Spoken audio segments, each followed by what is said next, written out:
Tudo bem com vocês? Como é que estão? Mais uma semana que a gente faz essa videoaula para poder ajudar vocês um pouco mais e entender as nossas leituras.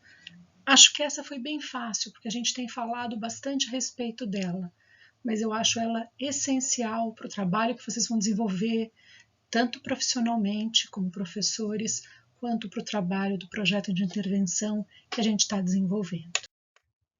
Bom, para a gente começar a falar, é importante a gente lembrar um pouco da história, né, da língua, como que a língua se constituiu ao longo dos anos.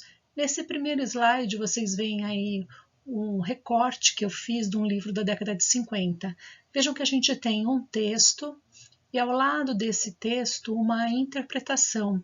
Na verdade, nesse momento, a leitura era apenas a articulação das palavras, da pontuação e falar com a entonação necessária. E interpretar era a capacidade de repetir as ideias do autor. Então, se o pensamento do autor estava sendo reproduzido, se eu conseguia dizer a mesma coisa que ele disse com outras palavras, eu estava interpretando. Na década de 60, e 70, isso vai mudar um pouquinho. A gente tem aí um outro exemplo da década de 60 e 70, a gente tem um texto. Esse texto vem seguido de um estudo do texto, com perguntas sobre o texto. É claro que a maior parte delas ainda estava só ligado na questão da localização, da informação no próprio texto, mas já havia alguma questão que não era só como lá, uma síntese que se deveria fazer do texto.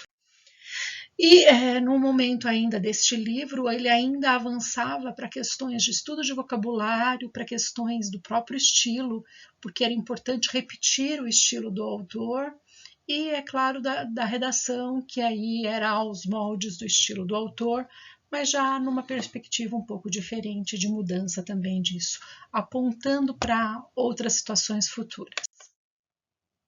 Aqui esse exemplo que a gente tem é do ano 2000, vejam que ele já traz um quadrinho aí completando as ideias, e aqui a ideia de interação leitor e autor, leitor e texto, passa a ter junto outras linguagens.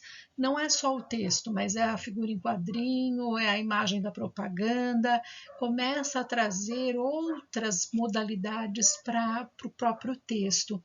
E mesmo as questões apresentadas são questões que levam a um pouco mais de um caminho de reflexão, um caminho de interação com outros textos. A gente tem que pensar, então, vocês têm feito diagnóstico, eu tenho falado bastante disso. A Roxane Rojo, ela faz um texto, Letramento e Capacidades para Desenvolvimento da Cidadania, em que ela vai falar que o grande problema nosso da escola em relação à leitura é que a escola não leva o aluno a ser um leitor proficiente e que grande parte das atividades de leitura são só para elite. A elite é quem consegue comprar os livros, conseguem ter mais livros, e são melhores autores aqueles que estão, melhores leitores, desculpem, aqueles que estão numa condição de vida melhor.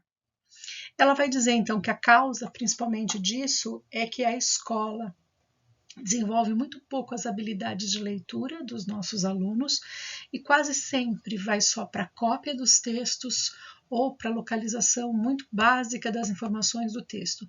João e Maria foram pela floresta até uma casa feita de doces. Quem foi para a floresta para uma casa feita de doces? João e Maria seria a resposta. É só o básico do que está no texto que é ensinado para os alunos. Não ensinam o aluno a ir além, a refletir, a produzir textos mais, a produzir interpretação do texto mais profunda. E aí ela vai dizer que a grande solução para isso é buscar mais em relações intertextuais, fazer o texto se relacionar com outros textos, mostrar essa relação. Então, fazer o aluno discutir, refletir, apreciar ideológica, linguisticamente e esteticamente os textos. Então, ele vai ampliando a capacidade que ele tem de compreensão do texto a partir da guia do professor. E ainda vai trazer o texto para a vida real dele, muito próximo daquilo que ele vivencia, daquilo que ele faz. Então, colabora para esse processo. Se a gente pensar, então, nesse histórico, de novo, no início da nossa aprendizagem e da nossa história da língua, a leitura, num primeiro momento, é só uma leitura de decodificação, de A mais Bá igual a Bá. Para um segundo momento, a gente passa para um momento já de cognição, né, de descoberta de conhecimento. Nesse, a gente vai trabalhar com a ideia de conhecimento de mundo, de prática social e de conhecimentos linguísticos. Mas terceiro momento que a gente vai introduzir então a questão da interação do autor, do leitor com o texto. Então o texto ele passa a ser um instrumento de interação entre o leitor e o autor. E vai ser nesse pedaço, vamos chamar assim, neste lugar entre uma coisa e outra, entre o texto e o próprio leitor, em que vai acontecer todos os significados. É ali que vai estar lá. Esse texto, então, ele se relaciona com os discursos anteriores a ele, com os posteriores a ele, e é todo o emaranhado de ideias presentes ali que está a grande significação. Cabe à escola, então, na verdade, levar esse aluno a compreender criticamente a realidade social por meio dos textos, né, da leitura que ele faz, saber como agir, para que ele precisa daquele conhecimento, né, por que aquele conhecimento é tão importante para esse aluno. Desculpa. Ainda a gente precisa aqui a ideia de letramento. O letramento, então, essa ideia de está muito além da ideia de decifrar o texto escrito, mas inclui também saber decifrar esse texto. Mas não quer dizer que uma pessoa que não seja alfabetizada, ela não é letrada. Então, eu posso ser não alfabetizada, eu posso ser um analfabeto, como a gente diz, mas saber que é um folheto de missa, saber a diferença de uma receita, ou saber diferenciar um folheto de uma revista de variedades, saber compreender, inclusive, como é que aquilo se relaciona com a sua prática social, com a sua vida. Sei pegar um ônibus, embora eu não saiba ler, eu sei identificar qual é o ônibus que é adequado para mim, ou o trem, ou o metrô, e saber descer em qual estação é a mais adequada. Então, todas essas práticas são práticas de leitura e de escrita que indicam que há um certo letramento. A gente vai entender, então, a leitura como uma prática social. E é importante falar, então, como eu estava dizendo do analfabetismo, que não há grau zero de letramento. Todo mundo tem um certo letramento. E o letramento não acontece só na escola. Nessa imagem aqui, por exemplo, que vocês têm aí, é numa casa de uma pessoa. E as pessoas estão desenvolvendo práticas de leitura ou de escrita juntos. Então, é a mãe que ajuda a criança, ou é a própria televisão que está ali e que mostra um número, uma propaganda, e a criança sabe identificar qual é a empresa. Todas essas questões estão relacionadas à nossa prática social. Ainda a gente precisa falar da questão, então, do letramento junto com a leitura na escola, né? E aí a gente vai falar de uma coisa extremamente importante que eu tenho batido bastante com vocês, que é a questão de estratégias e procedimentos adequados para a leitura.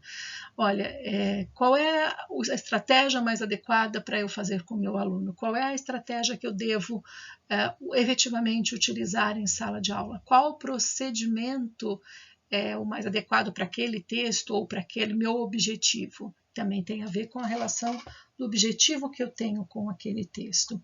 Além disso, também está relacionado ao contexto. A gente tem que relacionar o contexto de produção e o contexto de leitura. Qual é o contexto de produção de um determinado texto e qual é o contexto de leitura, o momento em que está sendo lido também aquele texto. Bom, continuando, então, vamos falar um pouco das estratégias.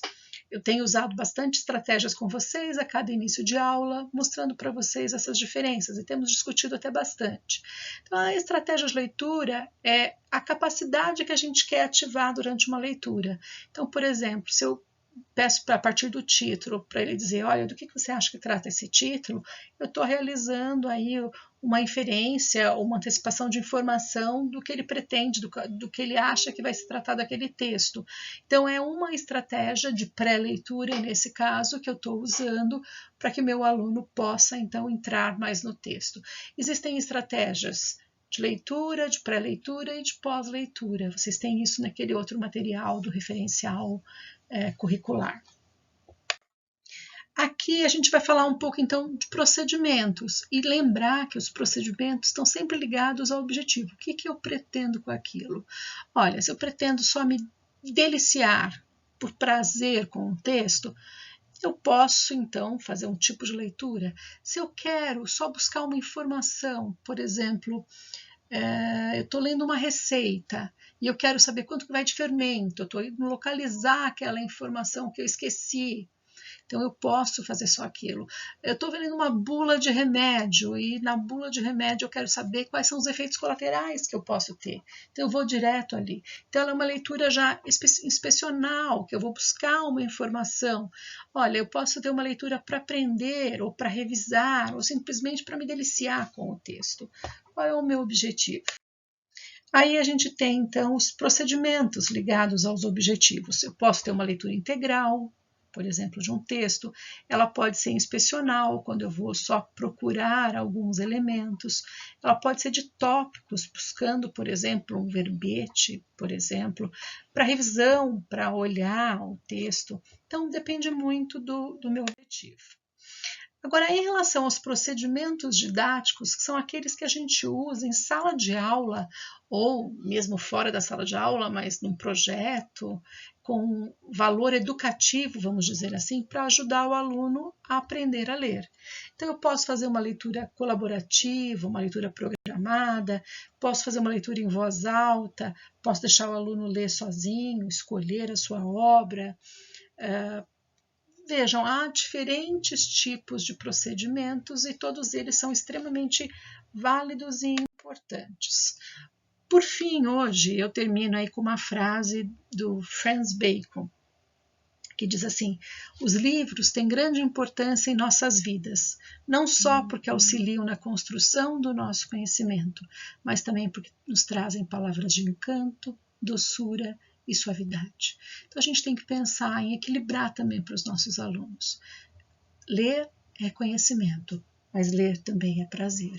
Então a gente tem que ensiná-lo para que ele chegue nessa ideia de prazer, de poder ler sozinho, de forma autônoma, de escolher a leitura que quer. Tchau, boa semana, até a semana que vem. Beijo!